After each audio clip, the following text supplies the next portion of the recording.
جو سنبھلے تو میں پھر گنبد خضرا دیکھوں. عن اللغو معرضون. آمنت باللہ صدق اللہ مولانا العلی العظیم. میرے محترم بزرگوں اور دینی بھائیوں اور عزیز ساتھیوں، اللہ تبارک و تعالیٰ کا احسان ہے، اس کا فضل ہے، اس کا کرم ہے کہ اس نے ہم سب کو آج کے اس بابرکت دن میں مسجد میں آنے کی توفیق بخشی. اللہ تبارک و تعالیٰ ہم سب کے یہاں جمع ہونے کو قبول فرمائے. میرے دوستو، جو آیت میں نے آپ کے سامنے تلاوت کی وہ سورۃ المؤمنون کی پہلی آیتیں ہیں. وہاں پر اللہ تبارک و تعالی نے مومنین کی کچھ صفات بیان فرمائی. ایک مومن کو کیسا ہونا چاہیے، اس کا کردار کیسا ہونا چاہیے، اس کا اخلاق کیسا ہونا چاہیے. بہت لمبی بحث ہے، اسی لیے میں نے جو آیت آپ کے سامنے تلاوت کی، جو اصل ہمارا موضوع ہے اس کے متعلق میں نے آپ کے سامنے قرآن کی آیت تلاوت کی. باقی وہاں پر اللہ تبارک و تعالیٰ نے یہ فرمایا کہ وہ مومنین کامیاب ہیں. قد افلح المؤمنون، یہ جو نماز میں خشوع و خضوع اختیار کرتے ہیں، جو اپنے شرمگاہوں کی حفاظت کرتے ہیں، جو زکوٰۃ ادا کرتے ہیں، اپنے مال کو پاک کرتے ہیں. یہ ساری باتیں ہیں، انشاءاللہ آئندہ اس کے بارے میں گفتگو ہوگی. لیکن آج جو ہمارا موضوع ہے وہ یہ ہے کہ والذین هم عن اللغو معرضون، کہ مومنین کی صفات میں سے ایک صفت یہ بھی ہے کہ وہ لغویات سے اعراض کرنے والا ہونا چاہیے. یہ نہیں کہ کسی لغو کام میں پڑھ کر اپنی زندگی کو، اپنے وقت کو برباد کرتا ہو، جیسا کہ آج کل ہمارے معاشرے میں ہوتا ہے. ہمارے معاشرے میں کیا ہوتا ہے، ذرا اس کی بھی جھلک آپ کے سامنے آ جائے، پھر سمجھنے میں آپ کو آسانی ہو. اس آیت کے تو دو مطلب ہیں. ایک تو یہ کہ اگر کوئی آپ سے فضول بحث کرنا چاہے تو آپ ایسے لوگوں سے اپنے آپ کو بچا کے کنارہ کش ہو جائیے. گالی کا جواب گالی سے نہیں ہونا چاہیے. اگر کوئی آپ کے بارے میں برائی کرتا ہے تو اس کا یہ مطلب ہرگز نہیں ہے کہ آپ بھی ان کے بارے میں برائی کرنا شروع کر دیں. ہاں، ایسے لوگوں کی پہچان ہونی چاہیے، ایسے لوگوں سے اپنے آپ کو بچا کر رکھنا چاہیے. ایک تو یہ بات ہے. دوسری جو آج ہمارے معاشرے میں ہوتا ہے کہ چند لڑکے اس چوک پر کھڑے ہو گئے، کوئی مسئلہ نہیں، کوئی بات نہیں.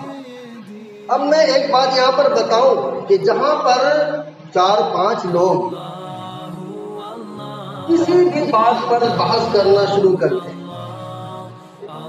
تو آپ بھی اگر کبھی شامل ہوئے ہو تو آپ کو بھی اس کا اندازہ ہوگا کہ ایسی مجلس میں غیبت کا ہونا ضروری ہوتا ہے. کیونکہ ہر آدمی کا دماغ ایک طرح نہیں ہوتا نا.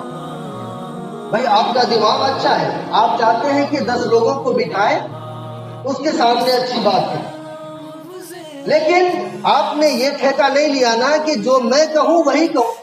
سامنے والا بھی تو کچھ کہہ سکتا ہے. اب سامنے والے کا دماغ کس حساب کا ہے، اس کی سوچ کیا ہے، وہ کیا کہنا چاہتا ہے. اب ظاہر سی بات ہے وہ کچھ کہے گا تو آپ کیا کہیں گے، اس کے سامنے اس کا انکار نہیں کر سکتے. آپ ضرور اس کی باتوں میں اپنی بات کو ملائیں گے کہ ہاں بھائی فلاں آدمی تو ایسا، حقیقت میں ایسا تھا، فلاں آدمی یہ کرتا ہے، ہاں یار ایسا تو ہوتا ہے. ہوتا کہ نہیں ہوتا؟ ہمارے معاشرے میں آج کل یہی ہوتا ہے. کہ چند لڑکے یہاں کھڑے ہو گئے، کون روڈ پر آ رہا ہے، کون جا رہا ہے، اس کے بارے میں کچھ کمنٹ کر دی، اس کے بارے میں کچھ کمنٹ کر دی۔ بھائی میں آپ سے پوچھنا چاہتا ہوں، کیا ایسے کام کا دنیا اور آخرت میں کوئی فائدہ ہے؟ کیا اللہ تبارک و تعالیٰ نے قرآن میں جو باتیں بیان فرمائی کہ مومنین کی صفات یہ ہونا چاہیے کہ وہ لغویات سے اعراض کرنے والے ہوں، فضول کاموں سے اپنے آپ کو بچانے والے۔ اب فضول کام کیا ہے، لغو کام کیا ہے، اس کو بھی سمجھیں۔ ایک کام تو یہ ہے جس کا فائدہ آخرت میں ضرور ہوگا۔ مثال کے طور پر آپ نماز پڑھ رہے ہیں، قرآن کی تلاوت کر رہے ہیں، ذکر کر رہے ہیں، اس کے بارے میں آپ کو بھی پتا ہے کہ جو عمل میں کر رہا ہوں اس کا فائدہ آخرت میں مجھے ملنا ہی ملنا ہے، تو یہ لغو کام نہیں ہے۔ اسی طریقے سے شریعت نے یہ بھی اجازت دی کہ اگر آپ ایسے کام کرتے ہیں جس کا فائدہ دنیا میں ہو رہا ہے، مثال کے طور پر آپ کسی کام میں لگے ہوئے ہیں، آپ کوئی کام کر رہے ہیں، ایسا کام جس کا فائدہ بھلے ہی آخرت میں نہیں ہے لیکن دنیا میں ہے، تو وہ بھی لغو کام نہیں ہے، اس کا بھی ایک فائدہ دنیا میں آپ کو حاصل ہو رہا ہے، تو حدیث کی روح سے اور قرآن کی روح سے اس کو بھی لغو کام نہیں کہا گیا۔ تو مومنین کی صفات یہ ہے کہ جب وہ کسی کام کو کرنا چاہے تو سب سے پہلے اس کو ٹٹولے، دیکھیں اپنے دل میں اس کا جائزہ لے، دماغ سے سوچے کہ جو کام میں کرنے جا رہا ہوں اس کام کا فائدہ یا تو دنیا میں ہوگا یا آخرت میں ہوگا۔ اگر دنیا میں ہے تب بھی ٹھیک ہے، اگر آخرت میں ہے تب بھی ٹھیک ہے، لیکن اگر ایسا کام ہے جس کا فائدہ نہ دنیا میں ہے نہ آخرت میں ہے، اسی کو قرآن کی روح سے، حدیث کی روح سے لغو کہا گیا۔ اب آپ خود اپنے دل میں اندازہ لگائیے کہ آپ کس کٹ گھرے میں کھڑے ہیں، ہم کس کٹ گھرے میں کھڑے ہیں۔ کیا ہمارا وقت ایسے لوگوں کے ساتھ گزرتا ہے جہاں پر غیبتیں ہوتی ہیں، برائیاں ہوتی ہیں، یا لوگوں کے بارے میں کچھ کہا جاتا ہے، تو اپنی ایسی مجلسوں سے اپنے آپ کو بچا کر رکھیے۔ قرآن کی اس آیت کا یہی تقاضا ہے۔ ایک بات، بہت سارے لوگ کسی دینی مسئلے میں فضول کی بحثوں میں پڑ جاتے ہیں۔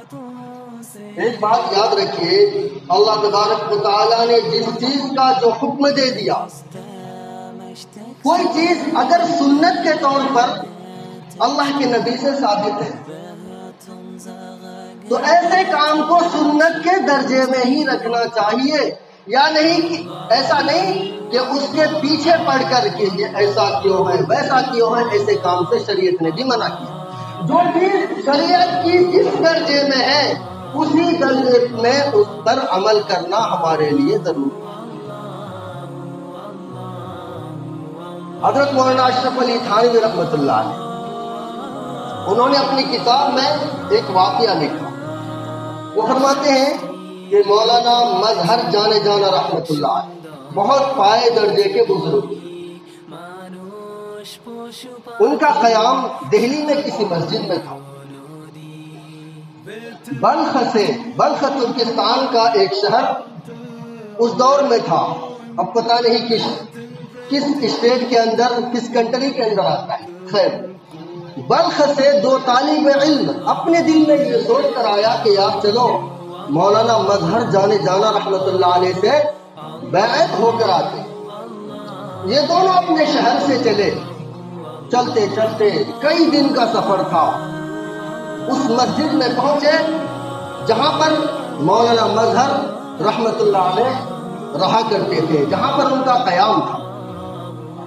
یہ دونوں طالب علم، نماز کا وقت قریب تھا، انہوں نے سوچا کہ پہلے وضو کر لے، نماز پڑھ لے، اس کے بعد نماز کے بعد حضرت سے ملاقات ہوگی، لیکن حضرت کو کبھی دیکھا نہیں تھا، پہچانتے نہیں تھے۔ اس مسجد میں ایک حوض تھا، یہ دونوں اس حوض میں وضو کرنے کے لیے بیٹھے، وہیں قریب میں حضرت مظہر جانے جانا رحمۃ اللہ علیہ تشریف فرما تھے۔ چونکہ یہ دونوں جانتے نہیں تھے، اب ایک طالب علم نے کہا یار ایسا لگ رہا ہے کہ یہاں کا جو حوض ہے نا، یہ بلخ کی مسجد میں جو حوض ہے اس سے بڑا ہے۔ دوسرا کہنے لگا کہ نہیں نہیں، ہماری بلخ کی مسجد کا جو حوض ہے وہ بڑا ہے۔ دونوں میں بحث چھڑ گئی۔ اب ایک دلیل دے رہا ہے، دوسرا دلیل دے رہا ہے۔ حضرت مظہر جان جان رحمت اللہ علیہ وہیں پر سن رہے تھے۔ سنتے سنتے خیر کوئی فیصلہ نہیں ہو پایا کہ یہاں کا حوض بڑا ہے یا وہاں کا حوض بڑا ہے۔ نماز کا وقت ہو گیا، نماز پڑھی۔ نماز پڑھنے کے بعد یہ دونوں طالب علم حضرت مظہر رحمت اللہ علیہ کے حجرے میں پہنچے اور جا کر کہنے لگے کہ حضرت میں بلخ سے تشریف لایا ہوں اور آپ سے بیعت ہونا چاہتا ہوں، آپ سے اصلاحی تعلقات قائم کرنا چاہتا ہوں۔ حضرت نے پہچان لیا۔ حضرت کہنے لگے کہ اچھا پہلے بتاؤ، یہ بیعت کی بات تو بعد میں ہوگی، پہلے یہ بتاؤ کہ وہ جو حوض کا فیصلہ ہونا تھا وہ ہو گیا یا نہیں ہوا؟ دونوں طالب علم بہت شرمندہ۔ حضرت کہنے لگے کہ اچھا ایک کام کرو، بیعت تو بعد میں ہوگی، پہلے یہاں کے حوض کو ناپو، پھر جا کر بلخ کے حوض کو ناپنا، پھر فیصلہ کرنا کہ یہاں کا حوض بڑا ہے یا وہاں کا حوض بڑا ہے۔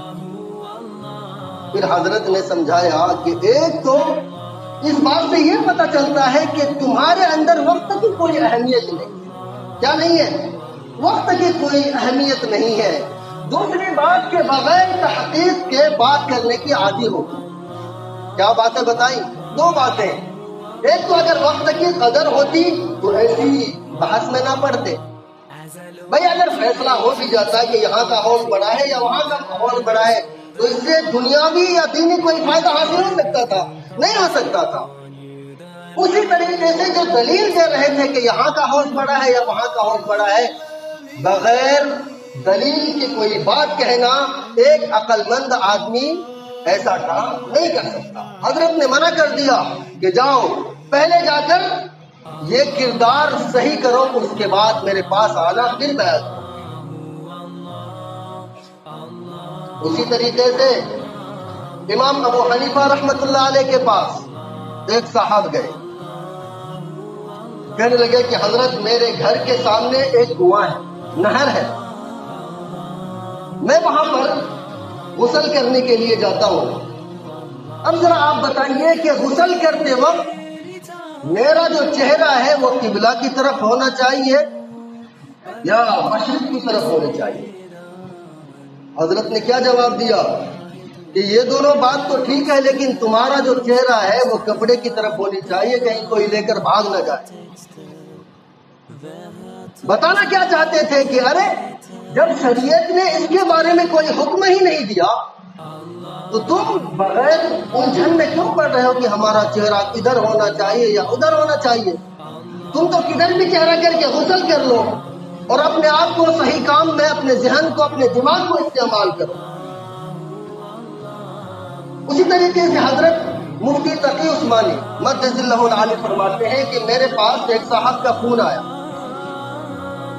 اور فون بھی کس وقت آیا؟ جس وقت سونے کا ٹائم تھا، اور کیا کہہ رہے ہیں کہ حضرت ذرا یہ بتائیے کہ اصحاب کہف کا جو کتا تھا اس کا رنگ کالا تھا یا گورا تھا؟ کیا تھا؟ کالا تھا یا گورا تھا؟ حضرت کہنے لگے کہ اچھا یہ بتاؤ، اگر میں بتا بھی دوں کہ کالا تھا یا گورا تھا اس سے تمہارا کیا فائدہ ہوگا؟ وہ کہنے لگے نہیں ہم یہاں 4-5 دوست بیٹھے ہوئے ہیں اور یہ بحث چھڑ گئی ہے کہ اصحاب کہف کا کتا کالا تھا یا گورا تھا، کچھ کہہ رہے ہیں کہ کالا تھا، کچھ کہہ رہے ہیں کہ گورا تھا۔ حضرت نے جواب دیا کہ میرے بھائی اصحاب کہف کا کتا کالا تھا یا گورا تھا، قبر میں تم سے یہ سوال نہیں ہوگا، قبر میں یہ سوال تو ضرور ہوگا کہ تم نے اپنی زندگی کو کہاں پر خرچ کیا، اپنی جوانی کو کہاں پر خرچ کیا، اپنے اوقات زندگی کو کہاں پر خرچ کیا۔ تو ایسے لوگ آج بھی موجود ہیں جو اس طرح کے سوالات کرتے ہیں۔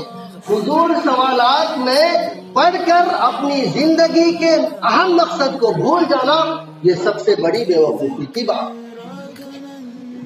بھائی انسان، اللہ تبارک و تعالیٰ نے جو وقت بنایا نا، وقت اس کی بہت اہمیت ہے۔ میں بتاؤں کیسی اہمیت ہے۔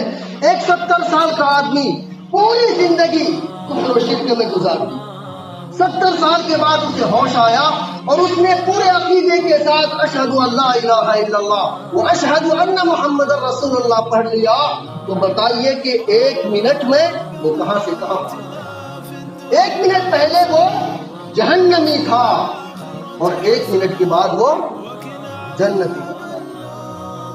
اسی طریقے سے ایک انسان اپنی پوری زندگی گناہوں میں گزار، پھر ایک وقت آیا کہ اللہ تبارک و تعالیٰ نے اس کے دل میں یہ بات ڈالی کہ اللہ رب العزت سے گر گراؤ، دعا مانگو، توبہ کرو۔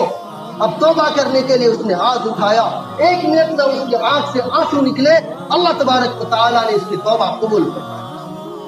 اب آپ بتائیے کہ ایک منٹ کی کتنی اہمیت ہے، کتنی قدر ہے، اور آج ہم اور آپ 1 منٹ کیا پورے دن ایسے کاموں میں گزار دیتے ہیں جن کا نہ تو دین سے کوئی تعلق ہے نہ تو دنیا سے کوئی تعلق ہے۔ شریعت نے یہ نہیں کہا کہ آپ صرف دینی کاموں میں لگے رہے، نہیں، کسب معاش بھی ضروری ہے، بیوی بال بچوں کے لیے روزی کمانا بھی ضروری ہے، لیکن روزی کمانے کا جو طریقہ ہے اسی کے مطابق کریں۔ جب بھی اپنے اوقات کو خالی دیکھیں، اپنے آپ کو ایسے کاموں میں لگائیں جن کا تعلق یا تو دنیا سے ہوگا یا آخرت سے ہوگا۔ اگر دنیا سے ہوگا تب بھی ٹھیک ہے، اگر آخرت سے ہوگا تب بھی ٹھیک ہے، لیکن اگر ان دونوں سے نہ ہو تو ایسے کاموں میں پڑھ کر اپنے آپ کو برباد کرنا یہ بیکار۔ حضرت مفتی شفیع عثمانی رحمۃ اللہ علیہ سے ایک صاحب نے سوال کیا کہ حضرت یزید کے بارے میں آج کل بہت سوال ہوتا ہے کہ یزید جنتی تھا یا جہنمی تھا، کیا تھا؟ آج کل بھی لوگ پوچھتے ہیں کہ ایک صاحب ایسے کرتے ہیں، بتائیے جنتی ہے یا جہنمی؟ حضرت نے جواب دیا کہ جنتی ہے یا جہنمی ہے وہ تو اس کے اعمال جانے، مجھے اپنے بارے میں نہیں معلوم کہ میں جنتی ہوں یا جہنمی، کسی کے بارے میں کیسے کہہ سکتا ہوں کہ وہ جنتی ہے یا جہنمی ہے؟ وہ تو مرنے کے بعد پتہ چلے گا کون کس کیٹیگری میں آتا ہے، کس کا اعمال کس قابل ہے، کس کو کہاں پہنچاتا ہے۔ تو ایسے فضول سوالات سے اپنے آپ کو بچائیے اور اپنی زندگی کے ہر وقت کو قیمتی بنانے کی کوشش کیجیے، انشاءاللہ ہم لوگ اس کی پابندی کریں گے۔ دعا کیجیے کہ اللہ تبارک و تعالی ہم سب کو کہنے سننے سے زیادہ عمل کی توفیق نصیب فرمائے۔ وآخر دعوانا الحمدللہ۔